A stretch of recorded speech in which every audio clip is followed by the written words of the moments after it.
नमस्कार, welcome to फुलवारी। देखिए दिसंबर का लास्ट वीक चल रहा है, इस समय विंटर का मौसम है और हमारे जो ये अडेनियम्स हैं ये डोरमेंसी टाइम इनका चल रहा है, यानी इनका रेस्ट टाइम चल रहा है। इस समय जो अडेनियम्स हैं इनमें बिल्कुल भी ग्रोथ नहीं होती है, ग्रोथ काफ़ी स्लो हो जाती है। एक्चुअली डिपेंड करता है कि किस एरिया में आप रह रहे हैं। जैसे हमारे यहाँ नॉर्थ इंडिया में इस समय थोड़ा-थोड़ा ठंड होने लगी और आगे-आगे जैसे जनवरी का मंथ स्टार्ट होने वाला है, वैसे ही काफ़ी ठंड शुरू हो जाती है, तो उस समय ये पूरी तरह डोरमेंट हो जाते हैं, इसमें कोई भी ग्रोथ नहीं दिखती है, इसकी जो लीव्स हैं वो येलो होके गिरने लगती हैं। और जहाँ 12 महीने एक जैसा मौसम रहता है, वहाँ जो ये एडेनियम्स है ये डोरमेंसी में नहीं जाते, इनकी जो ग्रोथ है एज़ इट इज़ बनी रहती है। लेकिन हमारे यहाँ जैसे नॉर्थ इंडिया में जैसे ही ठंड स्टार्ट होती है, जैसे दिसंबर से इनका डोरमेंसी टाइम स्टार्ट हो जाता है और धीरे-धीरे जैसे जब ज़्यादा ठंड होगी तो पूरी तरह डोरमेंट ये प्लांट हो जाते हैं। ज़्यादा विंटर्स में देखिए जो अडेनियम्स हैं उनमें रूट रॉट, स्टेम रॉट की समस्या बहुत ज़्यादा होने लगती है और कई बार ये होता है कि विंटर्स में हमारे जो अडेनियम्स हैं वो ख़राब हो जाते हैं। तो इस समय यानी विंटर्स में अपने अडेनियम की कैसे केयर करें, जैसे जनवरी में और फरवरी में फरवरी लास्ट तक वेदर ठीक हो जाता है हमारे यहाँ तो, लेकिन जनवरी 15 और 20 फरवरी तक बहुत ज़्यादा ठंडा रहता है। तो उस समय अपने अडेनियम को हम ठंड से कैसे बचाएँ और कैसे अपने अडेनियम का ध्यान रखें, जिससे हमारे जो अडेनियम्स हैं ये विंटर्स में भी हेल्दी रहें और आने वाले टाइम यानी फरवरी लास्ट और मार्च से इनमें अच्छे से फ्लावरिंग हो। यही आज हम आपके साथ इस वीडियो में शेयर करेंगे। तो चलिए वीडियो स्टार्ट करते हैं। ये देखिए मेरे कुछ एडेनियम्स के प्लांट हैं। मेरे पास लगभग मेरे ख़्याल से 120 या 150 के करीब एडेनियम के प्लांट्स होंगे। कुछ ग्राफ्टेड हैं, नॉन ग्राफ्टेड हैं, कुछ काफ़ी 6-7 साल पुराने प्लांट हैं और कुछ डेढ़ 2 ढाई साल के भी एडेनियम्स हैं। ये देखिए पहले मैं आपको अपने सारे एडेनियम्स दिखाती हूँ। इस समय देखिए एडेनियम्स में हालाँकि डोरमेंसी टाइम चल रहा है, दिसंबर से ही स्टार्ट हो जाता है और जैसे-जैसे टेम्परेचर कम होने लगता है वैसे-वैसे डोरमेंसी का इफ़ेक्ट हमारे जो एडेनियम्स हैं इनमें दिखने लगता है। लेकिन अभी-अभी हमारे यहाँ काफ़ी दिन में काफ़ी अच्छी धूप हो रही है और सुबह-शाम ही थोड़ा ठंडा है, तो इसलिए पूरी तरह जो हमारे एडेनियम्स है वो डोरमेंट नहीं हुए हैं। ये देखिए अभी भी काफ़ी सारे मेरे एडेनियम्स में बड्स बन रही है और कुछ में ब्लूमिंग भी हो रही है। ये देखिए लगभग काफ़ी सारे एडेनियम्स में बड्स इस समय बन भी रही है। लेकिन क्या होता है इस समय जब डोरमेंसी का टाइम होता है तो हमारे जो एडेनियम्स हैं उनमें फ्लावरिंग होती तो है, कई बार होती है, लेकिन जो फ्लावर्स का साइज़ होता है वो देखिए जैसे ग्राफ्टेड एडेनियम है, बहुत बड़ा फ्लावर इसमें आता है। लेकिन इस समय देखिए फ्लावर का साइज़ बहुत छोटा है और कई बार क्या होता है कि बड्स बनती हैं, जैसे देखिए ये बड्स बनी है और वो खिलती ही नहीं है, ये डोरमेंसी की वजह से ऐसा होता है। तो यदि आपके एडेनियम्स में बड्स बन रही हैं और वो खिली नहीं रही हैं, तो आप घबराइए मत। कई बार ये होता है कि जब डोरमेंसी में एडेनियम होते हैं, ये इस समय इनका डोरमेंसी का टाइम चल रहा है, तो होता है कि बड्स खिलती ही नहीं है। ये फ्लावर का साइज़ बहुत छोटा होता है, लेकिन जैसे-जैसे टेम्परेचर गर्म होगा, जैसे फ़रवरी लास्ट से ही इनमें अच्छी ग्रोथ दिखाई देने लगती है। देखिए जब लगभग मेरे ये देखिए कुछ-कुछ डेढ़ या 2 साल के ही एडेनियम है और देखिए बड्स बन रही हैं। काफ़ी एडेनियम्स में मेरे इस समय बड्स बन रही है, लेकिन हो सकता है कि आने वाले समय में जैसे अब जनवरी स्टार्ट होने वाला है, ठंडा हो तो ये इनमें जो ये बड्स हैं ये नहीं खिले। देखिए अब होता है कि डोरमेंसी का क्या कि डोरमेंसी का पता कैसे चलता है? देखिए कई बार क्या होता है हमारे जो एडेनियम्स हैं, उनकी सारी लीव्स गिर जाती है। जैसे ये देखिए मेरे इस प्लांट की सारी ही लीव्स इस तरह से, ये देखिए एक बची है, ये भी येलो होके गिरने लगती है। तो सारी जो लीव्स होती हैं, गिर जाती हैं और वो डिपेंड करता है प्लांट टू प्लांट। जैसे इसमें देखिए डोरमेंसी का इतना इफ़ेक्ट दिखाई दे रहा है कि इसकी सारी ही जो लीव्स हैं वो गिर गई हैं, जबकि बाकी जो प्लांट्स हैं उनकी उनकी जो लीव्स हैं वो अभी नहीं गिरी हैं। तो लेकिन जैसे-जैसे आगे टेम्परेचर होगा, ज़्यादा फॉग और फ्रॉस्ट पड़ता है, तब जो ये एडेनियम है इनकी सारी लीव्स कई बार गिर जाती हैं। तो सबसे पहले इस समय विंटर्स में हमें ये ध्यान रखना है कि अपने सारे एडेनियम्स हमें ऐसी जगह प्लेस कर देने हैं जहाँ लगभग पूरे दिन की धूप इन प्लांट को मिले। वैसे तो एडेनियम एक डेज़र्ट रोज़ है, तो ऐसा प्लांट होता है कि जिसे समर में भी फुल सनलाइट में ही रखना चाहिए, लेकिन विंटर्स में आप स्पेशली इसे ऐसी जगह प्लेस कीजिए जहाँ पूरे दिन की धूप इस प्लांट को मिले। और यदि आपके पास ऐसा प्लेस हो जैसे कि ऊपर से कवर्ड हो और दिन की धूप उसमें लेकिन पूरे दिन की धूप प्लांट में आए या काफ़ी घंटे की धूप आए तो ऐसी जगह अपने प्लांट को आप प्लेस कर दीजिए। इससे क्या होगा, जो फॉग और फ्रॉस्ट पड़ेगा उसका इफ़ेक्ट प्लांट में नहीं होगा। देखिए जैसे मैंने अभी कुछ दिन पहले ही अपने ये सारे प्लांट ये सेमी शेड में शिफ्ट किए हैं। ये देखिए यहाँ पे लगभग 3 बजे तक 2 या 3 बजे तक धूप आती है और ऊपर से ये देखिए इस तरह से ये कवर्ड है। तो इस तरह से देखिए मैंने यहाँ पे अपने काफ़ी सारे एडेनियम शिफ्ट कर दिए। मेरे पास बहुत सारे एडेनियम है, सारे तो मैं नहीं शिफ्ट कर सकती हूँ, लेकिन जितना हो सके यदि आपके पास ऐसा प्लेस हो तो आप कवर्ड एरिया में उन्हें ज़रूर प्लेस कीजिए, ताकि जो अब पाला पड़ेगा, सर्द हवाएँ चलेंगी, उनसे हमारे जो प्लांट हैं वो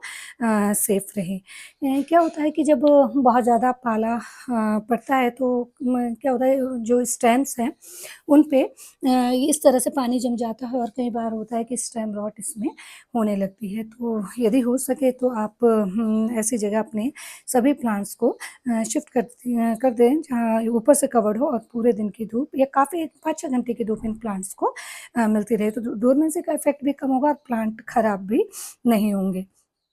अब ये देखिए ये मेरा लगभग मेरे ख्याल से 7-8 साल पुराना अडेनियम है। ये देखिए कितना हेल्दी इसका कोडेक्स, और इस पे देखिए इफ़ेक्ट दिखने लगा डोरमेंसी का। ये देखिए कितनी सारी जो लीव्स हैं ये येलो होने लगे हैं। तो एक आपको विंटर्स में ध्यान रखना है कि जिस भी प्लांट की आपकी जैसे जो ये ड्राई लीव्स हैं या देखिए ये स्पेंट फ्लावर्स है, तो इनको आप तुरंत रिमूव करते रहिए। यदि आप ये रिमूव नहीं करेंगे तो क्या होता है, कई बार स्टेम्स पे ये चिपक जाते हैं और इससे क्या होता है, स्टेम में रॉटिंग की समस्या शुरू हो जाती है और धीरे-धीरे पूरा प्लांट खराब हो जाता है। तो ये अपने प्लांट में चेक करते रहिए कि जो भी इसकी ड्राई लीव्स हो या स्पेंट फ्लावर्स हो, उसे तुरंत आप रिमूव कीजिए। जैसे ये है देखिए, यदि इसे हम यहीं छोड़ देंगे तो रात में इतना ज़्यादा पाला पड़ता है कि उससे क्या होगा कि ये जो फ्लावर या ये लीव्स हैं ये इस स्टेम पे चिपक जाएंगी और स्टेम्स में रॉटिंग की समस्या शुरू हो जाएगी और धीरे धीरे पूरा प्लांट खराब हो जाएगा। तो ये काम आपको विंटर्स में ज़रूर करना है। और देखिए एक बात विंटर्स में ध्यान रखनी है वाटरिंग की। वैसे तो अडेनियम को बहुत कम ही पानी की रिक्वायरमेंट होती है, लेकिन विंटर्स में इस समय डोरमेंसी टाइम चल रहा होता है अडेनियम का, तो बहुत कम पानी आप दीजिए, 20-25 दिन में एक बार पानी दीजिए। क्योंकि देखिए ये जो इसका कोडेक्स होता है इसमें ये पानी स्टोर रखता है, तो पानी की बहुत ज़्यादा रिक्वायरमेंट नहीं होती। ये देखिए मेरी सॉइल देखने में बिल्कुल ऐसे लग रही है कि एकदम ड्राई है, लेकिन कई बार क्या होता है कि हम अंदर से देखिए इस तरह से अंदर से ये थोड़ा-सा गीली है। तो विंटर्स में आप पानी कम ही दीजिए। जब 20 दिन में, 25 दिन में या जब आपको लगे कि आपकी जो अडेनियम की जो सॉइल है एकदम ड्राई है, तभी इसमें पानी दें। क्योंकि ये अडेनियम का जो प्लांट होता है वो ओवर वाटरिंग की वजह से ही खराब होता है। कम पानी की वजह से ये प्लांट नॉर्मली नहीं खराब होता है। तो हमेशा पानी चेक करके दीजिए। विंटर्स में पानी का बहुत ज़्यादा ध्यान रखना है। और एक बात ये होती है कि कई बार हम सोचते हैं कि इस समय हमारा जो अडेनियम है, जैसे ये देखिए इसमें ये जो फ्लावर पूरी तरह नहीं खिल रहा है और बड्स बन के ही गिर रही हैं, तो हम घबराहट में इसको फर्टिलाइज़र देने लगते हैं। तो विंटर्स में कोई भी फर्टिलाइज़र अपने एडेनियम में नहीं देना है, क्योंकि इस समय इसका रेस्ट टाइम होता है, किसी भी तरह की ग्रोथ इसमें नहीं होती है और इसलिए किसी भी न्यूट्रिएंट्स की रिक्वायरमेंट इस प्लांट में नहीं होती है। तो इस समय कोई भी फर्टिलाइज़र आप अपने प्लांट में नहीं दीजिए। दिसंबर से लेके दिसंबर, जनवरी, 15 फरवरी तक कोई 15-20 फरवरी तक कोई भी फर्टिलाइज़र इसमें नहीं देंगे हम, और फरवरी के लास्ट वीक में तब हम फर्टिलाइज़र्स में देंगे, क्योंकि फरवरी लास्ट या मार्च से इसमें ग्रोइंग पीरियड स्टार्ट हो जाता है। ये देखिए इसमें मल्टी पेटल का वाइट कलर का फ्लावर आता है और देखिए बड्स बनी हुई हैं। तो इस समय क्योंकि अभी हमारे यहाँ अच्छी दिन में अच्छी धूप है और मैंने इसको सेमी शेड में रखा हुआ है, तो अच्छे सभी पे बर्ड्स बन रही हैं। जैसे ये देखिए इनमें भी आपको दिखाई दे रही होगी छोटी-छोटी बर्ड्स बन रही हैं। तो लेकिन अभी जैसे जनवरी में बहुत ज़्यादा फॉग होगा और कई बार ऐसा होता है कि डेढ़ 2-2 बजे धूप निकल रही है या धूप निकलती ही नहीं है पूरे दिन, तो उस समय जो ये अडेनियम है ये पूरी तरह इनकी जो ग्रोथ है वो रुक जाती है।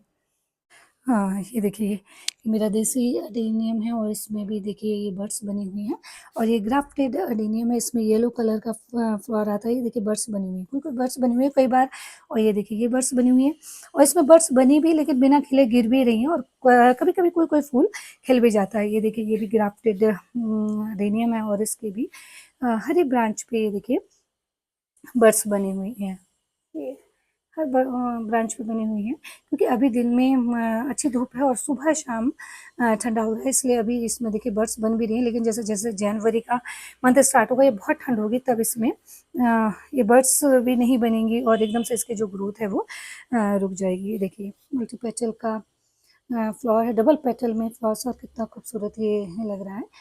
तो इस समय एक आपको किसी भी तरह की अपने एडेनियम की कटिंग या प्रूनिंग नहीं करनी है। और इस समय क्योंकि इस समय ग्रोथ का टाइम नहीं होता एडेनियम का, तो किसी भी तरह की कोई कटिंग या प्रूनिंग इस समय नहीं कीजिए। देखिए ये लगभग 2 ही साल का मेरा सीड ग्रोन एडेनियम है, और इसमें देखिए कितनी अच्छी बर्ड्स बनी हुई हैं, बस खिलने को तैयार है ये देखिए। और हरी ब्रांच पे बहुत बड़ी-बड़ी ये देखिए बर्ड्स बनी हुई है। इसमें मल्टी पेटल का फ्लावर्स आता है, और 2-3 बार फ्लावरिंग हो चुकी है, और इस समय भी देखिए कितनी सारी बर्ड्स बनी हुई हैं।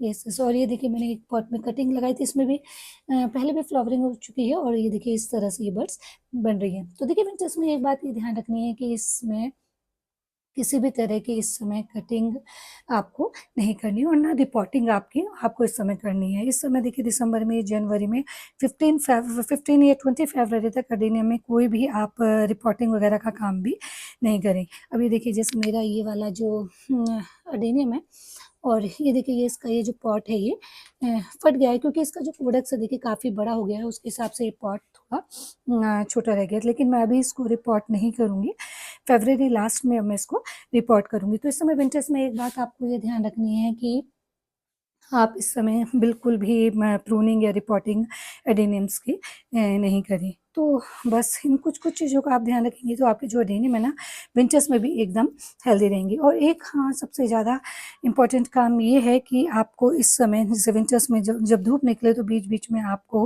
15 दिन में, 20 दिन में अपनी एडेनियम्स की गुड़ाई करते रहना ज़रूरी है। इससे क्या होगा, देखिए प्लांट को सांस मिलती है।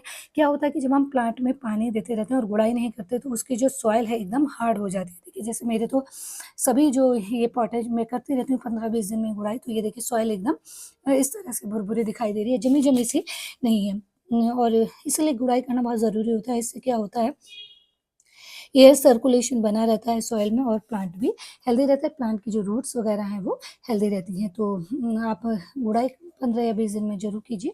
और एक काम विंटर्स में ये करना है कि मंथ में एक बार आप फंजीसाइड, हाँ, फंगिसाइड पानी में मिलाकर अच्छे से प्लांट की सॉइल में दें, और अच्छे से उसकी सारे प्लांट की लीव्स में, स्टेम्स में भी अच्छे से स्प्रे करें। इससे ये होगा कि यदि किसी भी तरह की फंगस स्टेम्स में होगी, जैसे पाला वगैरह पड़ जाता है, स्टेम्स में फंगस वगैरह की समस्या हो जाती है, तो वो समस्या भी नहीं रहेगी। ये भी बहुत ज़रूरी है कि आप अपने एडेनियम में मंथ में एक बार फंजीसाइड का हाँ, स्प्रे अच्छे से करें। तो बस कुछ इन बातों का आप यदि ध्यान रखेंगे, तो आपके जो एडेनियम है विंटर्स में भी एकदम हेल्दी रहेंगी। एक काम विंटर्स में ये करना है कि आपको अपना जो एडेनियम्स है उनका कोडेक्स इस तरह से दबा के चेक करना है कि कहीं ये सॉफ्ट तो नहीं हो रहा है। यदि ये सॉफ्ट हो रहा है, तो इसमें यानी रूट रॉट ये हो रहा है, तो आप इसको निकाल के अच्छे से चेक करें, वॉश करें। और यदि कहीं से रॉटिंग है, तो उतना एरिया कट करके उसमें फंजीसाइड लगाकर उसको 1-2 दिन के लिए एज़ इट इज़ रख दें। यदि धूप निकलती है तो धूप में रख दें, वरना ऐसे ही आप उसको रख दें, और फिर उसे सॉइल में लगाएँ, या उसको जैसे ज़्यादा ठंड होती है तो आप इस तरह से लटका भी सकते हैं। जैसे सॉइल से निकाल के उसको लटका देते हैं, ताकि उसमें जैसे रूट रॉट वगैरह की समस्या नहीं होती। तो ये बहुत ज़्यादा ज़रूरी है कि विंटर्स में आप अपने सभी एडेनियम्स के जो कोडेक्स हैं उनको चेक करते रहें, ताकि कि ये सॉफ्ट तो नहीं है। जैसे ये देखिए मेरे एकदम से हार्ड हैं सभी के कोडेक्स एडेनियम के। तो ये भी बहुत ज़रूरी होता है कि विंटर्स में आप अपने एडेनियम्स के जो कोडेक्स हैं उनको चेक करते रहें। ये जो एडेनियम्स होते हैं, जो बड़े एडेनियम्स होते हैं, जैसे 3 साल से ऊपर के जो एडेनियम होते हैं, जो काफ़ी बड़े मैच्योर एडेनियम होते हैं, वो तो विंटर्स में ख़राब जल्दी से नहीं होते। लेकिन जो छोटे एडेनियम होते हैं, जो सीडलिंग होते हैं, 1.5-2 साल के एडेनियम होते हैं प्लांट, उनमें विंटर्स में ख़राब होने की ज़्यादा पॉसिबिलिटी रहती है। उनमें रूट रॉट, स्टेम रॉट की ज़्यादा समस्या होती है। तो ऐसे जो छोटे प्लांट होते हैं, उनको आप कवर्ड एरिया में ही विंटर्स में रखिए, और कोडेक्स वगैरह उनका चेक करते रहिए। यदि ज़रा सा भी सॉफ्ट लगे, तो आप उन्हें तुरंत सॉइल से निकाल कर चेक करके उसे किसी खुली हवादार जगह पे टांग दें। 1-2 महीने आप ऐसे करें तो कुछ प्लांट खराब नहीं होने वाला है। लेकिन हाँ, ये करना है कि ये जो प्लांट अडेनियम का निकाल के जो टांगने वाला ये चीज़ होती है, ये बड़े मैच्योर अडेनियम में ही करनी होती है। जो अडेनियम सीडलिंग होते हैं, उनका कोडेक्स इतना बड़ा नहीं होता कि वो इतना पानी स्टोर कर सकें, तो उनको हम इस तरह से नहीं रख सकते हैं 1-2 महीने के लिए। जो मैच्योर प्लांट होगा उसे उसके साथ ही हम इस तरह से कर सकते हैं। जो छोटा यदि जैसे ये है लगभग 1.5 या 2 साल का अडेनियम यदि खराब हो जाता है, तो आप इसको यदि इसका जो कोडेक्स है सॉफ्ट लगे, निकालें उसको, और जहाँ से रॉटिंग है उतना हिस्सा कट करके फिर जैसे लगा के 1-2 दिन उसको एज़ इट इज़ रखें, फिर सॉइल में उसको लगाइए। जो बड़े अडेनियम्स हैं जैसे इस तरह के, तो इनमें यदि रॉटिंग होती है तो आप इन्हें निकाल के 1-2 महीने इसको किसी हवादार जगह पे जहाँ धूप भी आती हो टांग दें, तो इस प्लांट का कुछ नहीं होने वाला और एकदम विंटर्स में ये प्लांट हेल्दी रहेगा। तो ये भी बहुत ज़रूरी काम है कि विंटर्स में आप अपने अडेनियम के कोडेक्स को चेक करें। और यदि आप देखिए विंटर्स में भी अपने अडेनियम्स को इस तरह से कवर्ड एरिया में रख लेंगे और जहाँ पूरे दिन की धूप इन प्लांट को मिलेगी, तो डोरमेंसी का इफेक्ट कम दिखाई देगा और प्लांट में स्टेम रॉट या रूट रॉट की समस्या भी प्लांट में नहीं रहेगी। तो बस इन चीज़ों का ध्यान रखिए, फिर देखिए कि आपके जो अडेनियम्स हैं विंटर्स में भी एकदम हेल्दी रहेंगी और फरवरी लास्ट वीक से ही इनमें जब टेम्परेचर थोड़ा ज़्यादा होने लगता है, गर्म होने लगता है, वैसे ही इनमें ब्लूमिंग शुरू हो जाती है। तो आज के लिए इतना ही। यदि वीडियो अच्छा लगे तो लाइक और शेयर कीजिए और प्लांट से रिलेटेड कंटेंट के लिए फुलवारी को सब्सक्राइब कीजिए। मिलते हैं एक नई वीडियो में एक नए प्लांट के साथ। Till then, bye bye.